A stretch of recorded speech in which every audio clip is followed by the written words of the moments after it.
Uy, sino ba namang hindi tatanggi sa ganitong pulutan? At dahil nagbabagong buhay na nga tayo, ipagpapatuloy natin ang session natin ngayong araw na to. Ang pulutan pala natin ngayon ay sisig na naman loob ng baboy.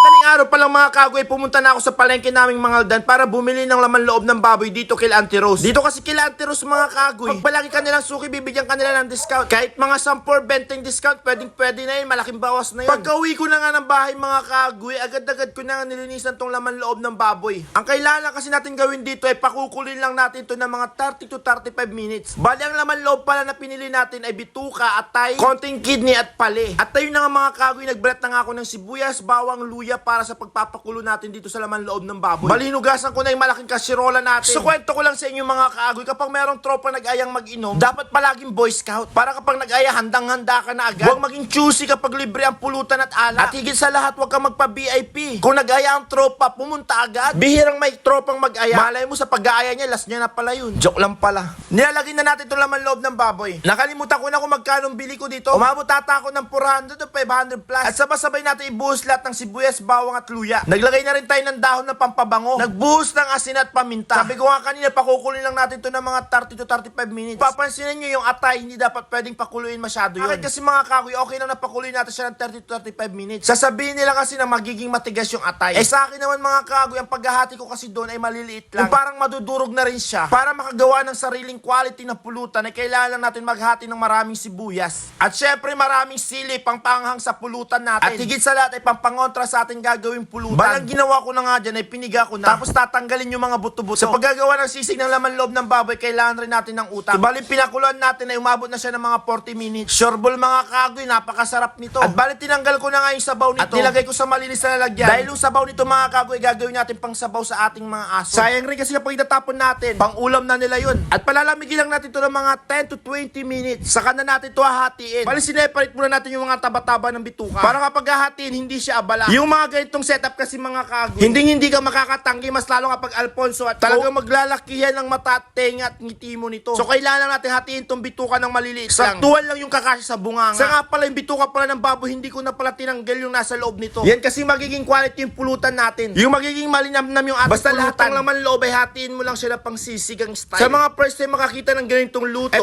pwede nyo itong gawin sa inyo. Hindi kayo magsisisi sa ganitong recipe. Ang kahirapan lang kasi sa paggagawa ng sisig na laman loob ay paghahati talaga. Nakakapagod kasi sa balakang. Alam nyo, gawa ng pulutan. Tapos aya ko ng aya, hindi pumupunta yung mga tropa ko. Balang gagawin ko na lang ay mag-aaya na lang ako dito kung sino available. Para kahit paano meron naman akong kakwentuhan. So ayun na nga, sinubukan ko na ang kainin tong kalamansi kung maasim pa. Nung pagkalabas ng katas ng kalamansi sa bunganga ko ay maasim talaga. O ano pang hinihintay yung mga kagoy, umpisa na natin ang paggagawa ng sisig na laman loob ng baboy. Ang kailangan natin dito ay sibuyas, oyster sauce, kalamansi, rino, paminta, asin, konting mayonnaise, at sabay ilalagay itong utak ng baboy sa ating mixing bowl. Balang una pa natin gagawin ay gagawa muna tayo ng sauce ng ating sisig. Nilagay ko na nga yung utak ng baboy at nagbuhos na nga ako ng oyster sauce. At para mas lalong maging masarap ay nagbuhos na rin tayo ng isang rino. Balang nabili lang natin yan sa 15 pesos. At saka naman natin ito hahaluin ng maigi hanggang madurog yung mga nilagay natin mga ingredients natin para sa sauce. Yung mga ganitong pulutan talaga mga kagoy, hindi na inom ang kailangan. Ang kailangan na dito ay kanin, ay aliwaman. At naglagay na rin tayo ng mga seasoning natin tulad itong paminta, konting pampaalat, at ibinuhusan natin ang pampaasim natin. At sabay hinalo-halo ulit ito mga kagoy. Imimix lang natin ito ng maigi para kapag binuhusan natin yung laman loob ng baboy ay damang-damay yung linamnam ng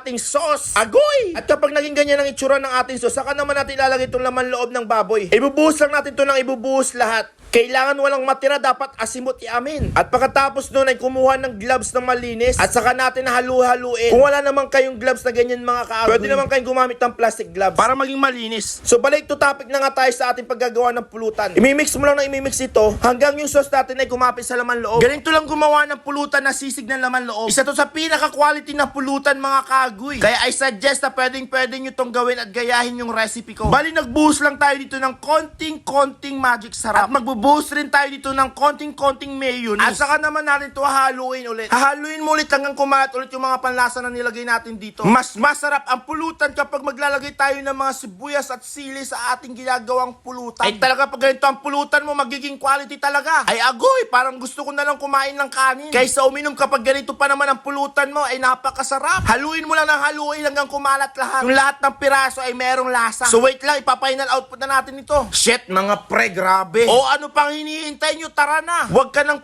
Facebook. Nakaset up na yung ating pulutan at alak. Talagang mapapaagoy. Hintayin ko yung comment mo.